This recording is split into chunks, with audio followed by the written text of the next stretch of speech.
بسم الله الرحمن الرحیم. السلام علیکم ګرانو کتونکو، ستاسو کوربه ستاسو همکار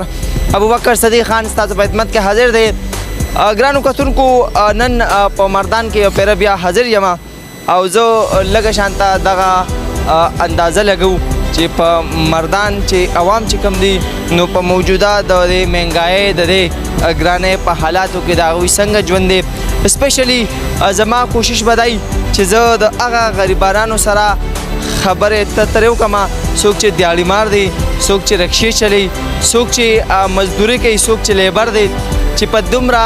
ګرانۍ کې د پټرولو قیمتونه چې کم دي د اسمان سره خبرې کوي. نور ډېر زیات څیزونه چې کم دي نو هغه ریټونه چې کم دي یو په دوه باندې چې کم دي نو برخطي دي. نو زه لږ حکومت ته او دغه ادارو ته د دې غریبانو پر یاد رسول غواړم مهرباني وکړئ زموږ د یوټیوب چینل سبسکرایب کړئ او زموږ د فیسبوک پاڼه خوښه کړئ، موږ سره اوسئ. ګرانو کتونکو، د مردان یو شهري را سره حاضر دی. برادر دا راته ووایه د دې نه چې مخکې کوم ګورنمنټ و دا دی دواړو کې غریب او دیاړي او مزدور تنګ و، خو اوس چې کوم حالات دي نو دا ډېر زیات خراب شو. نو تاسو په دې باندې څه ویل غواړئ دا حالات به څنګه ټیک کېږي او د غریب ژوند او د هغوی ژوند څومره متاثره شو؟ یاره جی غټه خبره خو ټولو نه دا ده چې د غټو خلکو بجټونه دې کم کړي، ټیک شو جي. او غریبو ته خو مخکې هم تکلیف او اوس هم تکلیف سیوا دی، تکلیف نه دی کم شوی. او جاو ډېره مننه بچ. ملګري دا راته ووایه د حکومت نه مخکې او اوسو حالات ډېر زیات بدل شو، غریب ته پکې تکلیفونه ډېر زیات شو، ګراني راله، مهنګایي راله. نو ستاسو ژوند په حیثیت د یو سټوډنټ ته کم کم مسایل سره مخ یې؟ مونږ خو چې د ډېر مسایلو څخه دغه ځکه چې یو خو موږ ته کرایي ډېر زیاته سیوا شو، هر څه راته ګران شو. موږ ته د تعلیم د هر څه هر څه راته ګران شو، کرایي راته سیوا شو. موږ غریبانو خلکو ته ډېر زیاته ګرانه شوه، ځکه چې غریبانان خلکو باندې چې کرایي ورته سیوا شو نو به تعلیم نه محرومه کېږي، هغوی تعلیم نشي کولی. او بل کتابونه هر څه ورته هم ګران شو، نو په هر څه دوی ته ګران شو، تګ راتګ هر څه ورته. بلکل مخکې ولې 100 روپۍ لګېدې اوس څو لګي؟ زه چې د پابوزۍ یم او د مومن قبیلې سره تعلق لرم، مخکې به مې 200 روپۍ لګېدې، اوس مې 300 روپۍ لګي روزانه. او یا نو روزانه جی بس زه سوچ دا کوم چې 9000 روپۍ به صرف کرایې له څوک برابر کړي په میاشت کې؟ دې نه علاوه فوډ دی، خوراک دی، کپړه ده، پیزار دی، بک دی، کتاب دی، موبایل دی، ایون هغه خرچې خو پرې صرف 9000 روپۍ د په تګ راتګ لګي. او والد صاحب د څه کار کوي؟ والد صاحب مې چې دغه دی زمیندار او زمیندار دی. نو دا ته څنګه برابره یار په دې ګرانۍ کې دا څنګه کېږي؟ او یار نو دا خو ډېره زیاته ګرانه ده، ځکه چې د یوازې دا کرایي نه برابرېږي. نو دا کتابونه ورسره دي هم دا ډېره زیاته ګرانه ده، غریبانو خلکو ته ډېره ګرانه ده. بلکل چې زموږ تعلیم متاثره کېږي نو زموږ مستقبل به لازمي متاثره کېږي. یو جهان مننه کوو. دا راته ووایه په حیثیت د یو کالج طالب علم د دې ګرانۍ په وجه د موجوده حالاتو په وجه تاسو ته کم کم مسایل راپېښ شو او ستاسو ژوند او ستاسو تعلیمي نظام دې سره متاثره کېږي؟ جی اول خو موږ ته دغه نشته دی، خو موږ خو غونډ تاسو ته پته هغه ډېډي مني دي سم دی. نو دغه نشته موږ ته، خو موږ ته پلار حالات یې نو کور حالات یې نو لکه به موږ خو سخته نشته، خو د پلار حالت چې وینو دغه وینو نو محسوسېږي راته چې ګرانه ده. لازمي خبره نه ګوره لکه ستا تګ راتګ په کرایې کې به اضافه شوي، ستا په نور چې کوم ایکسپنس نه ده شوی که نه، مطلب پلار ته کېږي خو پته راته لګي چې او ګراني ده او هر څه دغه شوي دي، مطلب ګرانه ده. د ستا چې څنګه پلار دی داسې خو د هر چا نه وي که نه، لکه مطلب تا چې هغه څومره فاینانشلي سپورټ کوي دا هغه ته پته لګي او نه هر څوک د هر چا پلاران وینو. ملګري ته څه وایي ستا ژوند دې باندې څومره متاثره شو؟ یاره جي داسې خو مونږ وګورو هر چا ته نو ډېر غټ اثرات پرې وځي د دې د وجې نه. لکه که مونږ کرایانو ته وګورو داسې مونږ لکه سټوډنټانو کوم دغه چې دی داخلي یو څه بل څه سیوا کېږي نو لکه ډېر زیات مشکلات دي د دې سره، خاص کر زمونږ په والدینو باندې. بلکل ډېره مننه. را خو ډېر دی خو بس الله تعالی هم وکړي او بس څنګه بس پاس کېږي او بس غریبان او بس ډېر هڅه کړه چې بس حکومت لا صحیح نه دی، خو الله دې ښه کړي د خیر او دعاګانې به غواړو. آمین. ډېره مننه. ګرانو کتونکو، مردان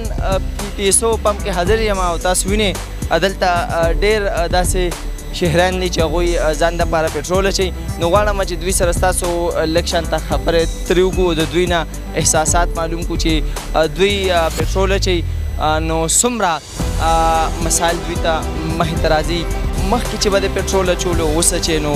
سا سر پرې وځي اوس چې جی بس ته 500 روپو واچو نو بس ټول په 2 ورځې راشو ولړ شو او دیاړي ټوله سو بس هغه د کوی خټه په کوی باندې جی لګي ها وا نو څه مسایل درته کم را مخې ته کېږي مسایل دا چې مهنګای دی جی ها مهنګای ده جون دنګ دنګ دی ډېر مننه جی چې 310 ټارګټ ورکړی دینه بعد بس خیر دا دې کې سودا ستو رسېږي زموږ به حال څه بس حال بدای چې ټول عوام به بیا راوځي دینه بعد خو بیا څه نه کېږي موږ ته پته ده ځکه زما خو هم دماغ کار پرېښی کېدی شي څه وکړو ملګري دا راته ووایه ملک نظام چینج شو د غریب ژوند ډېر زیات متاثره شو ګراني دا پټرولو قیمتونه تاسو څه وایې په دې باندې موږ به څه ووایو نو اوس پکې څه ویلو پکې څه پاتې نه دي نو حکومت داسې راغلی دی چې څه نشته دی دوی سوچ نه کوي چې دا غریب باندې لږ رحم وکړو یا د غریب دا مسایل لږ حل کړو یا د دې دا ټینشن لږ ختم کړو نو دا خو له پکار چې سوچ پرې وکړي خو حکومت به داسې راغلی دی چې څه نشي ویلی وای چې څه ګیلې وایه قسم دې مړی کړو په ګرمۍ باندې ساري ستا لکه نمبر یو هر سړی خپل نمبر ته انتظار نه کوي هر سړی مخکې زور کوي پوه شوې نو منځ کې پکې نور غږ څه پکې بې نمبره نه وځي تپوس نشته دی اورې او داسې ګرمي ده که نه چې پکې قدر ته پکې نشته نه لګوي چاته ځان یې د ګرمۍ نه مړ کړو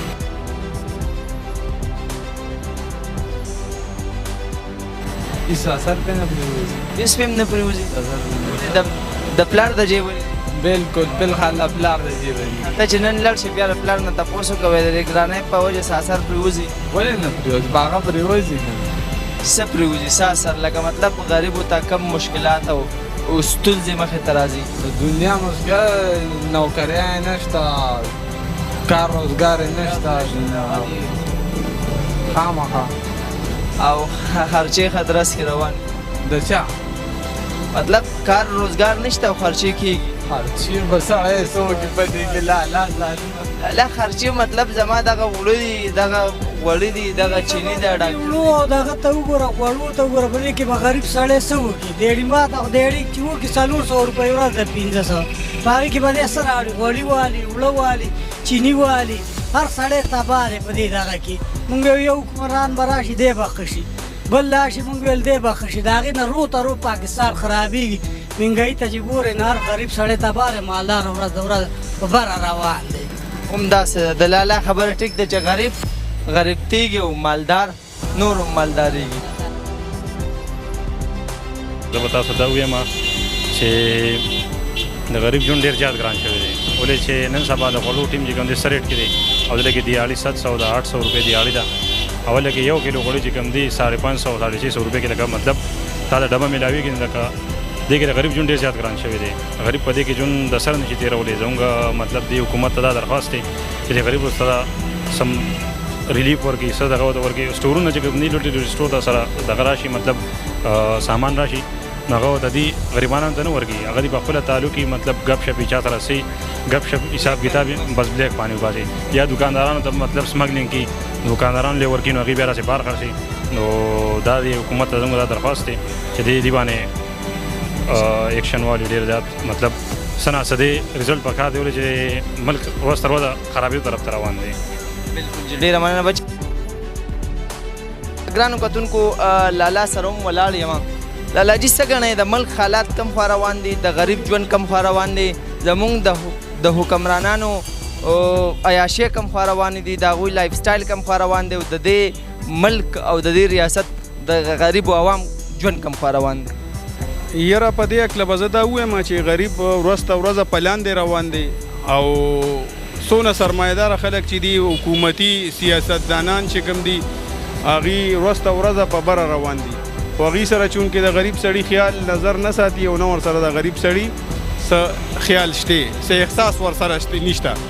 نو حکومت له پکار دی چې د غریبو خلکو احساس وکړي ځکه چې هر یو شی ورته ګران کړی دی نو غریب خلک خو چې کوم دی نو رزق پسې ریان دي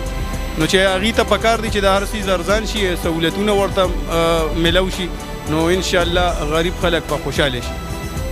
ډیره مننه ملګري، ته پکې څه وایې چې د ملک د حالات کم ښه روان دي؟ یاره زه یم چې ارزاني راشي ډېره ګراني ده عمل کې ډېره او که چې ارزاني راشي نو ما او تا به پکې ودونه مو